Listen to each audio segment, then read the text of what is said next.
Well, that was insane. Hi there, I'm Adrian and welcome to Euro Almost Daily. We'll go back to the daily uploads during the round of 16, but wow, what a wrap up to the group stage. You must have been entertained. Don't tell me you weren't. Constantly checking your phone, looking for updates from the other matches. Oh my goodness. And by the way, speaking of checking your phone, I know I have been relying heavily on OneFootball during this Euro 2020 for all of the breaking news before, during, and in between all of the matches.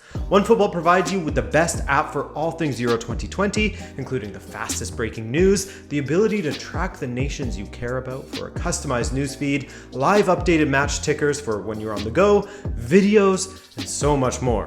Even keep track of transfers, because we haven't forgotten about club football. So use the link in the description for a free download on iOS or Android. Stay up to date on all things football throughout Euro 2020 and the club football season, and you'll help out an independent creator like me as well.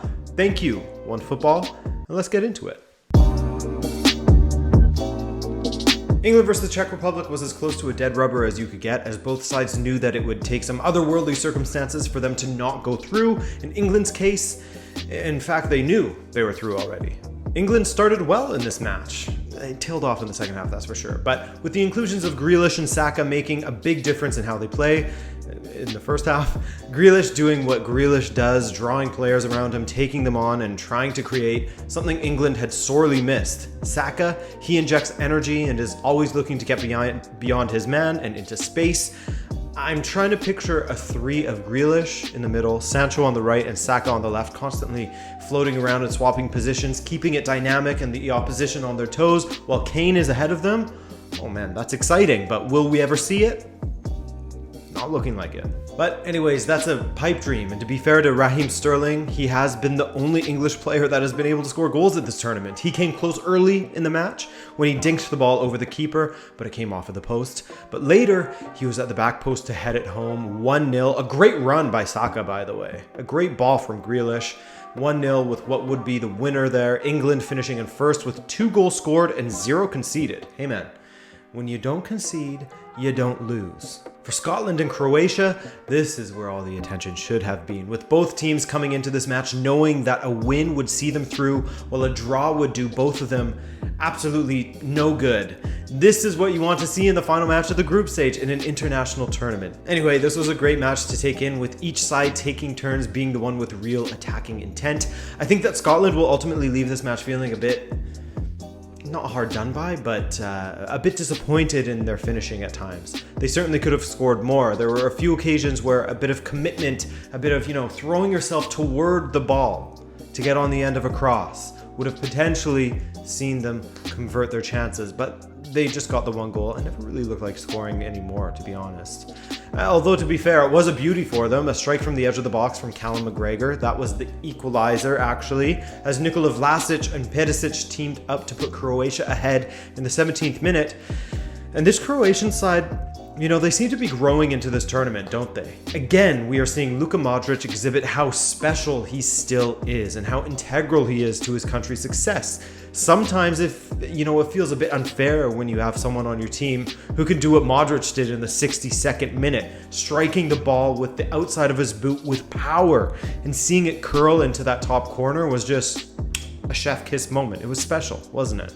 Later, Perisic doubled the lead, 3-1, assisted by Modric, of course, a goal and an assist each, and a 3-1 victory for Croatia. For Scotland, their first tournament in 23 years, McGregor scoring the first goal in a major tournament since Craig Burley of ESPN FC scored back in the 1998 World Cup. Scotland, it's safe to say they were a bit unlucky as well, as the goals they conceded were, just look at this tweet from XG Philosophy. That's rough. Wonder goals are what they were conceding, while their own finishing was dreadful. Again, from XG Philosophy, Scotland scored 1 goal from 4.84 XG and conceded 5 goals from 3.41 XG at Euro 2020. That's really, really rough for them. So the final standings in Group D, England are top, and we will tell you who they are playing later on in this video. Croatia jump over the Czechs into second. The top 3 are through, while Scotland will be heading home. Sweden got off to a flying start against Poland, despite, Sweden having already guaranteed their qualification. It was just a question of in which place they would go through. But Isak and Forsberg, the two best attackers for Sweden thus far, caused some issues for the still sleeping Polish backline, with Forsberg eventually latching onto it and hitting it low past Szczesny. Poland began to grow into this match about halfway through the first half, but Robert Lewandowski... Yikes, two horrible misses in quick succession from point blank as he hit the crossbar twice. Random anomaly from him, or to be expected of him in a major tournament with Poland. I mean, you tell me. But just wait. In the other match, Spain versus Slovakia, speaking of anomalies, I feel horrible for Slovakian keeper Martin Dubravka as he managed to save Morata's penalty, a brilliant save, but then scored the most ridiculous own goal, as the men in Blazers would say, a little bit match fixy. Nightmare stuff for him, and he didn't exactly cover himself in glory for the second goal either, getting caught running around the 18, scrambling, and then the ball into the box was headed in by Aymeric Laporte. Though to be fair, I mean, it was a stunning header, and I'm not sure that Dubravka would have saved it regardless of if he was in position or not, because it just looped over and into that top corner, didn't it? Great header from Aymeric Laporte. After the half, it took Spain just 10 minutes to get another one, this time via Sarabia, to put Spain into the next round, virtually, as Slovakia weren't offering anything going forward. This was, a low for them. They got found out by Spain a bit. And in the other match, we saw a glimpse of the old Robert Lewandowski. Up against 3 Swedish defenders, he cut in from the left side and curled a shot around Olsen and into the far right corner. That's better from him, but he no doubt will have been thinking about those opportunities he blew earlier in the match and how important that could have been. Especially since that goal only made it 2-1 to Sweden. After Kulusevski set up Forsberg once again. I mean, Forsberg for his country. Different guy this summer. But still in that match, Lewandowski made up for his earlier misses by grabbing his country by the scruff of the neck and dragging them forward. Another goal from Lewandowski off of a great turn in the box. 2-2, the first time Poland had ever scored 2 goals in a single European Championship match. And I mean, he came close with the ball into the box later on that Olsen had to just sort of flap away. It wasn't falling for him though. It just wouldn't be for Poland, as Kulusevski got his second assist of the match as he played Klaassen through. Heartbreak for Poland as they lose 3-2 to Sweden. Sweden through as group winners. In the other match, Spain were just in sicko mode. As the match predictor pointed out on Twitter, Morata gets subbed and his replacement scored immediately. That is the definition of pain. That is Spain without the S. 5-0, the final for Spain as they end up in second. Sweden in first with 7 points and Slovakia in third. Poland last, Slovakia in third with a negative 5 goal difference. Really doesn't bode well for their, their third place team ranking. Oh my God, I can breathe again. If you were a neutral, I'm sure that was a fun, wild ride for you. If you were a supporter of Germany, Portugal, or Hungary, I feel for you. That was torture. Let's start in Munich, where Hungary actually scored first against Germany with a stunning diving header from Jalai, meaning that they pushed Portugal into second, Hungary into third, and Germany into last at that point. Then, over in Budapest, Lloris Superman punched Danilo in the head, endangering his opponent, and a penalty was given. Some debate over that one in the chat during the live stream. I think it makes sense, as to me it's the equivalent of coming in studs up and getting just a tiny bit of the ball, but following through and clattering your opponent on the shins. The ref will always give that. Ronaldo steps up, scores his 4th goal of the tournament, and puts Portugal into first place in this group. France in second, Hungary in third, Germany in last for the time being, because 16 minutes after Ronaldo had scored, Mbappe made a run into the box and ran into Nelson Semedo, flopped to the floor, and Lahaz gave the penalty. This one baffled me a bit.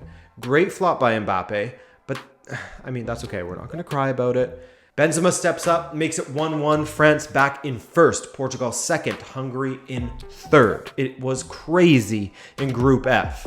On the other side of the half, it continues. It doesn't end here. Benzema scores almost immediately.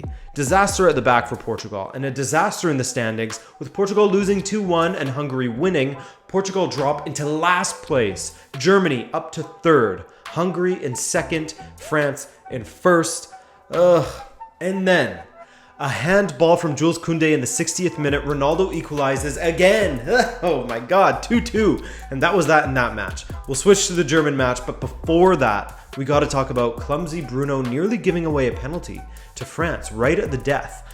I don't understand I don't understand how that one wasn't called. And even if it happened outside of the box, the collision between Bruno and Coman, I mean, it should have been a foul at least, at the very least. If it didn't happen on the line, which would make it a penalty, it should have been a foul still. And anyway, over in Munich, Germany and Hungary had an insane match as well, didn't they? We had Havertz getting a goal to make it 1-1, only for Schaffer to score a worldie for Hungary to make it 2-1 Hungary and put Germany back in last place, Hungary in third and Portugal in second. But with just 6 minutes remaining in the match, the substitute Goretzka got the equalizer for Germany. 2-2 the final, so harsh on Hungary as they end up finishing in last. Portugal in third, Germany in second, and France in first.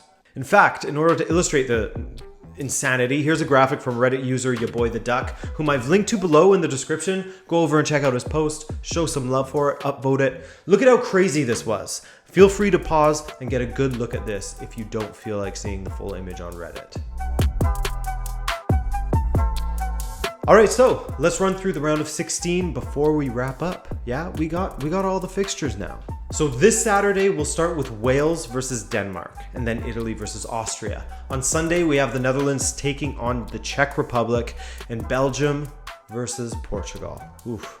On Monday, Spain and Croatia face off in an easy fixture before France take on the Swiss. And finally on Tuesday, England versus Germany, an absolute classic, and Sweden versus Ukraine.